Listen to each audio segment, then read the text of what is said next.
Kadalasang mga gamit at mga damit ang ipinapadala sa tanggapan ng courier service na ito sa Barangay Quezon Hill proper, Baguio City. Pero sinong mag-aakala na kahit droga pala, ipinapadala dito?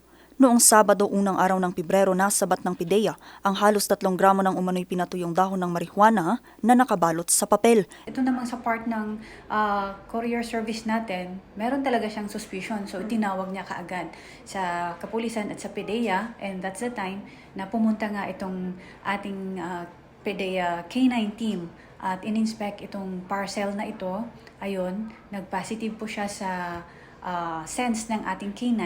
Ang nasabing kontrabando ay selyado na nang dalhin sa tanggapan ng courier service para ipadala. Nang buksan nila ito para ilagay sa packaging, nagduda na sila at itinawag ito sa kawani ng PIDEA. Ang problema, ang magpapadala sana, tumakas na. Nagmotor na siya habang chine-check yung kanyang baggage. So, pagdating sa online, talagang mahirap ito. So, what we do is to actually strengthen yung coordination with these services. Not only sa mga courier services, but with also this money, tawag natin dito, money transfer services or money service businesses. Sa isinagawang investigasyon ng PIDEA, umabot sa 3 gramo ng pinatuyong dahon ng marijuana ang laman ng nasabing package at nagkakahalaga ito ng 410 pesos. Dahil dito, nais ng PIDEA na magkaroon ng Memorandum of Agreement sa iba pang courier services para mapalakas ang kampanya kontra droga. Sa ngayon, yan ang ating focus kasi kung titignan po natin sa online payments naman, pwede pong maging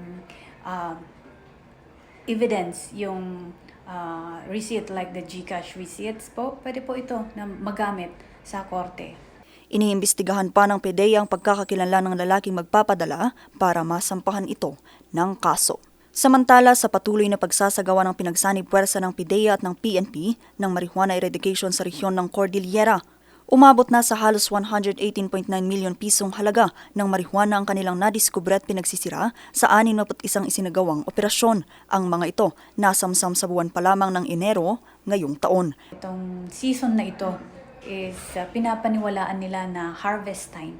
So, like for example, nito lang almost fully grown marijuana ang mga na-eradicate ng ating mga kapulisan at PIDEA.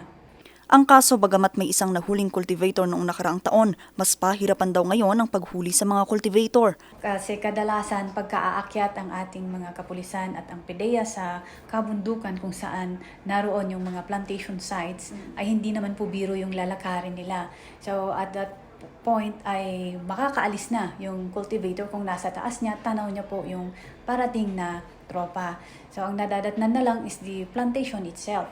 Patuloy pa rin binabantayan ng ahensya ang probinsya ng Kalinga at Benguet kung saan madalas madiskubre ang ekta-ektaryang taniman ng marijuana.